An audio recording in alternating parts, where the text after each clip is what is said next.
Hello everyone. तो कैसे हैं आप लोग? आई होप आप सभी लोग ठीक होंगे और अपनी अच्छे से पढ़ाई कर रहे होंगे। तो आज की वीडियो में हम बात करने वाले हैं बीएमएस सेकंड प्रॉफ के अंदर चरक संहिता की। और चरक संहिता के अंदर हम निदान स्थान देखने वाले हैं। और ये निदान स्थान का चैप्टर नंबर 6 रहने वाला है, जिसका नाम है सोस निदानम। इससे पहले हम निदान स्थान के 5 चैप्टर पहले कंप्लीट कर चुके हैं। अगर आपने वो वीडियो नहीं देखी है तो प्लेलिस्ट वाले ऑप्शन में जाइए और वहाँ से आप उन वीडियो को देख सकते हो। उसी के साथ आप विमान स्थान की भी वीडियो देख सकते हो और उसी के साथ आप सूत्र स्थान की वीडियो देख सकते हो, जो लगभग कंप्लीट है। ठीक है। अब हम पढ़ते हैं सोस निदान के बारे में। देखो, अभी सोस को हम किसके नाम से जानते हैं मॉडर्न में?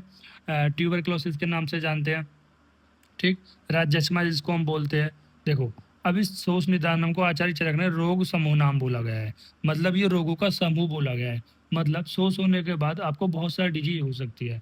ठीक है, बहुत सारे इन्फेक्शन हो सकते हैं, कोल्ड जुकाम सर्दी, मतलब छोटे मोटे सारे इन्फेक्शन हो सकते हैं। क्योंकि इसके अंदर क्या होता है, आपकी जो इम्यूनिटी होती है, इम्यून जो सिस्टम होता है, वो बहुत ज़्यादा वीक हो जाता है, जिसकी वजह से आपको बहुत सारे रोग हो सकते हैं।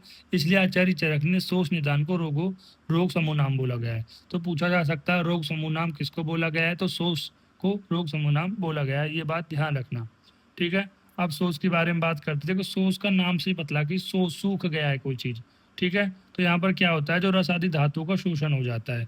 मतलब जो भी आपकी रस आदि धातु है, रस है, रक्त है, तो इन सभी का शोषण हो जाता है इस रोग के अंदर, इसलिए इसको शोष रोग बोला गया है। ठीक है। और ये उत्पन्न होता है कुष्ठ एंड शोष में। मतलब ये बताया गया है कि जो शोष और कुष्ठ है, ठीक है, ये दोनों ही कृतयुग से उत्पन्न हुए। कृतयुग जैसे है सतयुग, त्रेता युग, द्वापर युग और कलयुग। ठीक है, ये 4 युग होते हैं, जिनमें से ये कलयुग के रोग होते हैं, जो राजस्मा शोष है, ये सब ऐसे बताया गया है। ठीक है, ये ज़्यादा इंपॉर्टेंट नहीं है आपके लिए। अब इस सोर्स का जो अगला नाम है, दूसरा जो नाम दिया गया है, इसको क्षय रखा गया है। क्षय क्यों बोला गया है? क्योंकि इसमें आपकी कार्य करने की शक्ति का क्षय हो जाता है। दूसरा, इसमें एक अनुलोम क्षय होता है, एक प्रतिलोम क्षय होता है। अनुलोम क्षय मतलब जैसे रस से रक्त बनता है, रक्त से मांस बनता है, मांस से मेद बनता है, मेद से अस्थि, अस्थि से मज्जा और मज्जा से शुक्र, इस तरह का क्षय होता है। प्रतिलोम मतलब विपरीत डायरेक्शन, विपरीत डायरेक्शन, अपोजिट डायरेक्शन में। जैसे डायरेक्टली शुक्र धातु का क्षय हो जाए। मतलब कोई व्यक्ति इतनी ज़्यादा शुक्र का क्षय करता है, उतना ज़्यादा मैथुन करता है, जिसकी वजह से इसका शुक्र का क्षय हो गया। उसके बाद उसका मज्जा का क्षय हो जाएगा, फिर अस्थि का, फिर मेद का, फिर मांस का, फिर रक्त का, एंड देन रस का। तो ये कैसा क्षय होता है? ये प्रतिलोम क्षय होता है। तो इस तरह के हमारी बॉडी में 2 प्रकार का क्षय होता है, एक प्रतिलोम क्षय, एक होता है अनुलोम, एक अनुलोम क्षय और एक प्रतिलोम क्षय। ठीक है। देन इसका एक और तीसरा नाम भी बोला गया है राज्यक्षमा। तो अब राज्यक्षमा क्यों बोला गया है? क्योंकि सबसे पहले जो ना, ये सबसे पहले चंद्रमा जी को हुआ था। ठीक है, तो इसलिए इसका नाम राजक्षमा भी रखा गया है। नक्षत्र के जो देव होते हैं चंद्रमा, सबसे पहले इनको ये रोग हुआ था, तो इसलिए इनको नाम रखा गया है राजक्षमा। ठीक है। देन इसके बाद इसके कारण बताए गए हैं।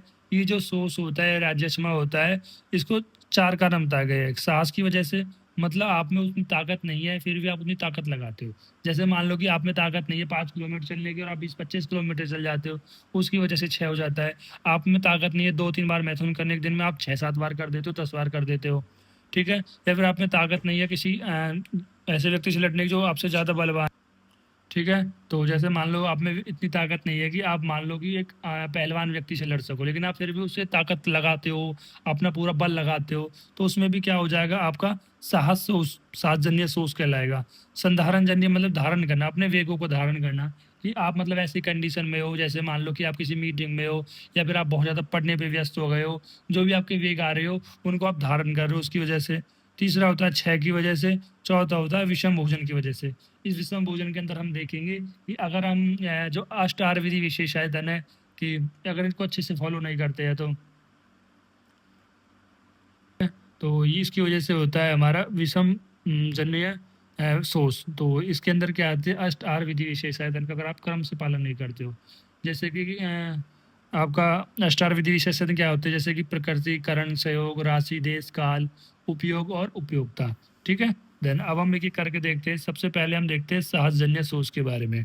ठीक है। साहसजन्य सोच मतलब कि अगर आप अपने बल से ज़्यादा सांस लगाते हो तो उससे क्या होगा, आपकी बॉडी का क्षय होगा और आपको साहसजन्य सोच देखने को मिलेगा। भाई नाम से ही लेना, ऐसा सोच जो ज़्यादा साहस की वजह से होता है।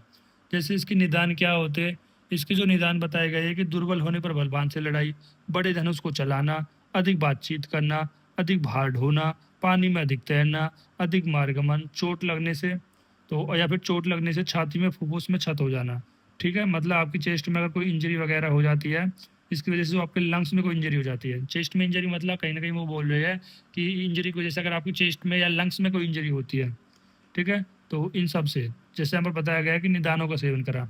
अब निदान के अंदर ये भी आते हैं और निदान के अंदर ये भी आता है कि जो छाती या फुफ्फुस है इनमें छत हो जाती है, इंजरी हो जाती है, ठीक है, जिसकी वजह से क्या होगा, विदर्ण वक्ष प्रदेश में वायु भर जाएगी। देखो जैसे ही आपकी जो लंग्स में कोई इंजरी हुई, तो जो वक्ष प्रदेश है, जो चेस्ट रीजन है, उसमें वायु भर जाएगी। तो वायु क्या करेगी, उस चेस्ट वाले रीजन में क्या रहता रहता है, आपको कफ रहता है, तो उसको साथ कप को साथ लेकर पित्त को दूषित करती हुई ऊपर और नीचे की ओर गति करने लग जाती है। देखो अब इनके अंदर क्या होता है, सातजन्य संप्राप्ति के अंदर बताया गया है कि पहले निदानों का सेवन, फिर निदानों के सेवन से जो यहाँ पर छाती फुफ्फुस में छत हुई है, ठीक है, इनसे क्या होगा कि जो आपके वक्ष पर वायु भर जाएगी। वायु पहले कफ के साथ मिलेगी, उसके बाद पित्त के साथ मिलेगी, फिर वो पित्त के साथ और कफ के साथ दोनों को मिलकर ऊपर नीचे आगे पीछे सब जगह गति करेगी, ठीक है, धीरे गति करने लग जाएगी। अब जैसे जैसे वायु गति करेगी, जैसे मान लो वायु गति कर कर आपकी संधियों में चली जाती है, ठीक है, तो संधिगत रोग देखने को मिलेंगे। यदि वो वायु ऐसे घूमती फिरती इन दोषों के साथ अमाशय में पहुंच जाती है तो अमाशयगत रोग देखने को मिलेंगे। कंठे में पहुंच जाएगी तो कंठगत रोग देखने को मिलेंगे। जैसे बताया गया है कि वायु का जो भाग संधि में प्रवेश करता है उसे जमाई, अंगमर्द, ज्वर और होता है, ठीक है, और जो अमाशय में होता है उसे उरु रोग और अरोचक होता है। जो कंठ प्रदेश में होता है उसे कंठ की विकृति, स्वर वेद होता है। जो प्राणवय स्रोतस में प्राणवय स्रोतस में प्रवेश करता है उसमें श्वास प्रतिशय। जो सिर प्रदेश में होता है तो सिर की विकृति देखने को मिलती है। इसके बाद वक्ष प्रदेश फट जाने से, वायु की विषम गति होने से, कफ के विकृत होने से काश लगातार बना रहता है। भाई कफ विकृत हो गया ना भाई, बड़ी बात ने क्या कर दिया, जो आराम से जहाँ पर कफ रुका हुआ था तो इसको भी क्या कर दिया, विकृत कर दिया, तो जिसकी वजह से काश लगातार आएगा, रक्त को थूकता है। और वो क्या करेगा भाई, बार बार क्या करेगा, रक्त को थूकेगा, और रक्त को बार बार थूक रहा है तो उसे दुर्बलता आएगी। तो अब तो यहाँ पर एक बताया गया है कि अपने जीवन में हेतु साथ संबंधित कार्यों को ना करे, अपने बल के अनुसार ही कार्य करे। मतलब एक जनरल नॉलेज की तरह बताया गया है कि आपको हमेशा कभी भी अपनी शक्ति से ज़्यादा कार्य नहीं करना है, हमेशा अपने बल का अनुमान कर कर ही कार्य करना है। देखो एक बार फिर से रिकैप करा देता हूँ। हमने अभी क्या पढ़ा, हमने पढ़ा कि सोस क्या होता है। सोस को हम मॉडर्न में ट्यूबरक्लोसिस के नाम से रिलेट करते हैं। इस सोस को हम राजयक्ष्मा भी कहते हैं, क्योंकि वो सबसे पहले नक्षत्र के जो देव थे, राज चंद्रमा, इनको हुआ था, ठीक। इसको हम सोस भी कहते हैं क्योंकि इसमें सारी शक्ति का क्षय हो जाता है, ठीक है, सारी शक्ति का क्षय हो जाता है, और अनुलोम क्षय होता है, एक प्रतिलोम क्षय होता है, ठीक। और यहाँ और तो आपकी जो धातुएं होती है उनका क्षय देखने को मिलता है। अब इस सोच के चार कारण होते हैं। पहला होता है सांसजन्य, ठीक है, सांस में आपने बताया कि आपने इतना ज़्यादा ताकत लगा दे कार्य कर दिया जिसकी वजह से जो आपकी जो चेस्ट में इंजरी हो गई, जब आपकी चेस्ट में इंजरी हो गई, फुफ्फुस में, लंग्स में इंजरी हो गई, तो वह उस इंजरी में वायु भर गई। वायु भरने के बाद जो बढ़ी हुई वायु है वो जो रहने वाला वहाँ पर कफ था उसको प्रकोपित करेगी, और कफ को ले जाकर कप को साथ में लेकर वो पित्त को भी प्रकोपित करती है, और पित्त को प्रकोपित कर कर आपकी पूरी बॉडी में गति करती है। अब जहाँ पर वो रुकेगी वहाँ पर लक्षण दिखा देगा। अमाशय में तो अमाशय का तो रोग लक्षण देखने को मिलेंगे, और अगर कंठ प्रदेश में तो कंठ, जैसे कि कंठ की विकृति हो जाएगी, स्वर का भेद हो जाएगा, और प्राणवय स्रोत उसमें रुक रही है तो वो श्वास प्रतिशय जैसे रोग करेगा। सिरो रोग में निकले तो सिर प्रदेश रोग देखने को होगा। तो इस तरह से आप निदान, संप्राप्ति और लक्षण भी देखने को हमें मिल जाते हैं। देन इसके बाद हम बात करते हैं संधारण जन्य सोच। संधारण जन्य सोच के अंदर क्या होता है कि यहाँ पर आप वेगों को धारण कर रहे हो। भाई वेगों को धारण करने के भी कुछ कारण होंगे कि आप मान लो किसी गुरु के पास है, आप किसी दोस्त के पास है, अपनी गर्लफ्रेंड के पास है, ठीक है, या बेवजह ही इनको धारण कर रहे हो, ठीक है, या फिर आपको कह रहा है कि लज्जा शर्म वगैरह आती है कि मैं इतने सारे लोगों के सामने इन वेगों को निकालूंगा, या वेगों को निकालने के लिए पूछूंगा कि सर मुझे वॉशरूम जाना है, फ्रेश होना है, तो लोगों में मेरी क्या इज्जत रह जाएगी। या फिर मान लो कि कोई टीचर लेक्चर ले रहा है और आपको 2 घंटे तक वहीं बैठना है, आप जा नहीं सकते, टीचर ने मना कर दिया है, और आप अपने बेगों को धारण कर रहे हो, बहुत तेज टॉयलेट आ रहा है फिर भी रोक रहे हो। तो ये सब क्या है कि संधारण जन्य सोच देखने को इनसे मिलता है। जैसे कि मलमूत्र के वेगों को रोकना, मनुष्य के राजा के समीप, गुरु के चरणों के समीप आदि। और भय से, लज्जा से, घृणा से आए हुए वात मूत्र पलक, भैया ना कि कोई भी अगर शिष्य है वो राजा के पास बैठा हो, अपने गुरु के पास बैठा हो, तो भी नहीं उठ के जा सकता यार, अपमान होगा गुरु का। कि भय से या फिर लज्जा से, घृणा से आए हुए बात, मतलब इनको भय डर लगता है कि कहीं गुरु जी कुछ कहना दे, कि राजा कुछ कहना दे, या फिर लज्जा लज्जा थोड़ी शर्म आती है यार, ऐसे अपनी बॉडी के मल को निकालने के लिए पूछेंगे। ठीक है। और वात मूत्र और मल के वेगों को रोकता है, और उससे क्या होती है, वायु पर कुपित हो जाती है। यहाँ पर क्या हुआ, निदानों का सेवन करा, वात पर कुपित हो गया। जबकि हमारा ये होगा संधारण, ये होगा संधारण जन्य है, वो होता साजन, साजन्य के अंदर क्या हो रहा होता, निदानों के सेवन करने की वजह से कि आपका जो फुफ्फुस था उसमें आपको इंजरी देखने को मिल रही थी। लेकिन यहाँ पर क्या हो रहा है, वात का प्रकोपित हो रहा है। तो वात प्रकोपित होने से क्या हुआ, जो कुपित वायु है वो पित्त और कफ को उभारती है और अपने साथ तीव्र गति करने लग जाती है। अब विपरीत वात शरीर के देखो, अब यहाँ पर वात के साथ क्या है, पित्त और कफ भी है, लेकिन बड़ी कौन सी है, विपरीत वात है। वो शरीर के विभिन्न विभिन्न अवयव में जाकर सूल उत्पन्न करती है। तो ये क्या करेगी, ये विभिन्न विभिन्न अंगों में जाएगी और सूल उत्पन्न करेगी, मल को पतला करेगी और बाहर निकालती है, और पार्श्वों में अधिक वेदना उत्पन्न करती है, और कंधों का मर्दन करती है, करने की तरह पीड़ा कंठ एवं छाती को दबाता है, और सिर को पीड़ित करती है, खांसी, ज्वर, सुअर भेद, प्रतिशय उत्पन्न करती है। ठीक है। तो इस तरह के रोग यहाँ पर देखने को मिलते हैं। देन इसके बाद क्या बताया गया है कि शरीर के धीरे धीरे सूखने, इससे क्या होता है, शरीर धीरे धीरे सूखने लग जाता है, और इसलिए मनुष्य अपने शरीर के योग एवं श्रम एवं सेम क्षेम करने वाली वस्तुओं को ही सेवन में परिश्रम करे। ठीक है। देखो, योग और क्षेम क्या होता है, क्षेम होता है कि जो प्राप्त वस्तु की रक्षा करना, यानी कि स्वास्थ्यहीन मनुष्य द्वारा स्वस्थ से प्राप्त करना। ठीक है। और योग क्या होता है कि स्वास्थ्य को ठीक रखने के होने पर नियमित आहार विहार, रात्रि और दिनचर्या ऋतुचर्या का पालन करते हुए स्वास्थ्य बनाए रखना। ठीक है। तो यहाँ पर क्या होता है, अप्राप्त वस्तु को प्राप्त करना, और यहाँ पर जो प्राप्त वस्तु है उनकी रक्षा करना। देखो, यहाँ पर अप्राप्त वस्तु को की रक्षा करना होता है, और यहाँ पर प्राप्त वस्तु की रक्षा करना होता है। ठीक। ये हो गया हमारा संधारण जन्य शोष। फिर आता है हमारा क्षय जन्य शोष। क्षय जन्य शोष में क्या होता है कि जब मनुष्य अत्यंत शौक में हो, दुखी हो, हृदय वाला हो, ईर्षा करता हो, उत्कट हो, भय हो, क्रोध से गिरा रहता है, अथवा दुर्बल होते हुए रुक्ष पान का लगातार सेवन करता है, उपवास करता है, परमितासन करता है, तो उस पुरुष के हृदय में रहने वाला रस क्षीण हो जाता है। ठीक है। तो रस क्षीण हो गया तो संप्राप्ति बताया जाएगा, पुरुष हर्ष, काम, कामासक्त, स्त्रियों मैथुन। मतलब यहाँ पर बताया गया है कि अगर वो व्यक्ति, कोई भी पुरुष अगर स्त्रियों के मैथुन करने में बहुत ज़्यादा कामासक्त हो जाता है, ठीक है, अत्यंत मैथुन करता है, तो उनसे उसे शुक्र का क्षय हो जाएगा, और शुक्र का क्षय हो जाएगा, फिर से वो स्त्री का प्रसंग करता है तो और भी ज़्यादा शुक्र का क्षय हो जाएगा।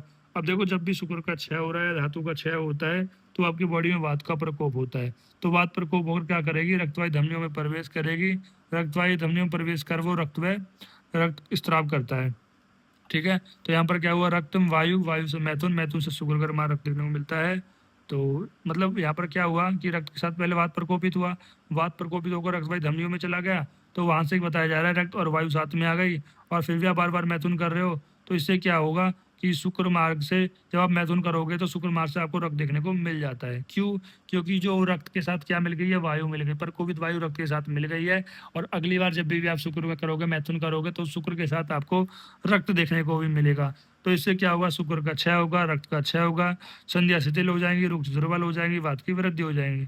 तो कुपित वायु सारहीन उस शरीर में पित्त को प्रकोपित कर मांस व्रत को सुखा देती है।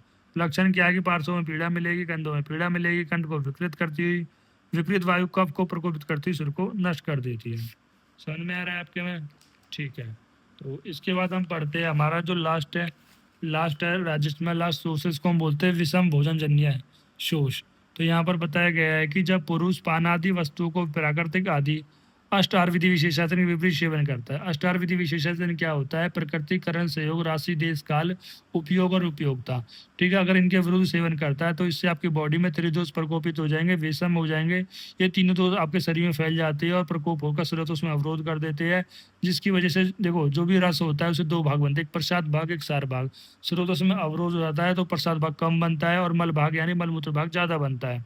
तो आज जब मलमूत्र भाग ज़्यादा बन रहा है, प्रसाद भाग कम बन रहा है, तो उसकी वजह से जो रोगी होगा तो उसको हमेशा मल के ऊपर ही वो जीवित रहता है, ठीक है, क्योंकि मल ही क्या करता है, उसको ताकत देने का काम करता है।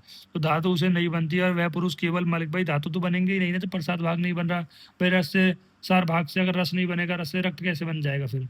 तो यही बताया जा रहा है कि जो रस बनना था, रस से जो रस बनना था, तो वो नहीं बना अच्छे से। तो इससे क्या होगा कि आपको मल के ऊपर ही डिपेंड करना होगा। तो इसलिए शोष से पीड़ित पुरुषों की मल की रक्षा यत्नपूर्वक करनी चाहिए। अत्यंत क्षीण पुरुष में अगर दुर्बल है तो मल की रक्षा करना चाहिए, क्योंकि क्षीण धातु होने की वजह से पूर्ण न होने से विषम भोजन बड़े दोष को अनेक उपद्रव करता है और उनको शरीर को सुखा देता है।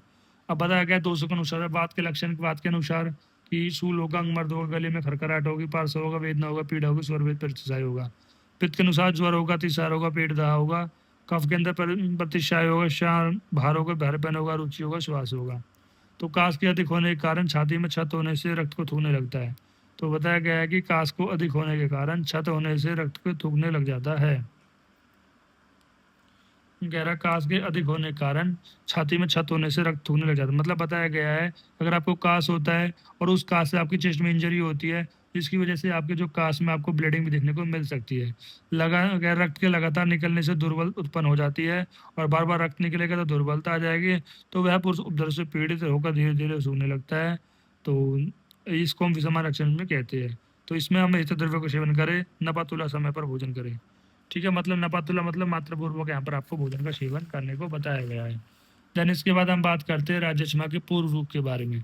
जैसा बताया गया प्रतिशय, ठीक है। तो प्रतिशय क्या होती है, मतलब रनिंग नोज वगैरह आपको यहाँ पर देखने को मिल जाएगी, ठीक। देन इसके बाद बताया गया है छब्दु आविक्षनाम। तो शब्दु विक्षनाम का मतलब क्या है कि आपका बार बार छींका आना, श्लेष में परसों को, मतलब यही है कि मुख से कफ का निकलना, मतलब यही है म्यूकस वगैरह एक्सेस निकलेगा। मुख माधुर्य, मुख मीठा मीठा सा रहेगा जब इतना ज़्यादा सिक्रीशन निकल रहा है, कफ निकल रहा है। जब मुख माधुर्य है तो अन्नभिलाषण, खाने की इच्छा नहीं होगी।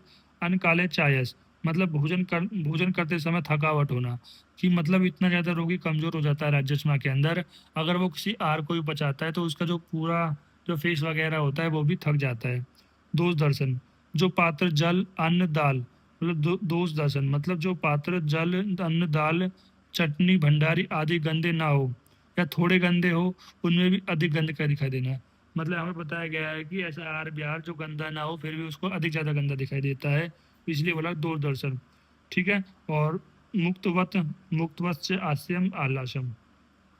तो यहाँ पर बताया गया मुक्तवत, तो मुक्तवत से, तो मुक्तवत मतलब यहाँ पर ऐसे समझ सकते हो जैसे भोजन के बीच बीच में, ठीक है, भोजन के बीच बीच में हल्लास होना। ना मुक्तवत आचस्य हल्लास, तो मतलब भोजन के बीच बीच में आपको हल्लास होना। तथो उल्लेखनम आप्यम आरस्यम अनंतरा, ठीक है। तो यहाँ पर क्या बताया गया है कि भोजन के बीच बीच में हल्लास होना, या भोजन के बीच बीच में आपको उल्लेख होना। उल्लेख किसका पर्याय होता है, वमन का होता है, ठीक है। और ठीक, देन उसके बाद बताया गया मुख अस्यम पादस्य उच्च सोप। तो मुख स्यम पादस्य, तो यहाँ बताया गया है कि जो मुख है और पाद है, ठीक है, जो मुख है और पाद है इन दोनों में सोत हो जाती है, ठीक। बाहुस्य परमान जिज्ञासा, तो बाहुस्य का मतलब क्या होता है कि हाथों को बार बार अधिक दिखाई देना, कि बाहुस्य परिमाण प्रमाण जिज्ञासा, मतलब जो भी इसके हाथ है तो एक प्रमाण से ज़्यादा देखता है, मतलब बार बार इसको देखता रहता है, जब पूर्व रूप है। स्त्री कामिता, तो स्त्री कामिता का मतलब होता है कि स्त्री करने के समय स्त्री के साथ मैथुन करने की इच्छा बढ़ जाती है। और विवश कह रहा विवश संता चाष्य काले, तो यहाँ पर बताया गया है शरीर में जो अत्यंत कह रहा है कि गंध वगैरह आती है तो इनसे, इनके शरीर से, ठीक है।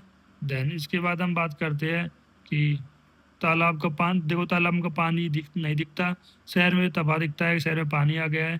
केसिय हड्डी राख काश के गैरो एंड सराख पे चढ़ने आदि का एक दिखा देता है। फिर आता है पूर्व रूप, सॉरी राजस्मा के लक्षण की बात करते हैं।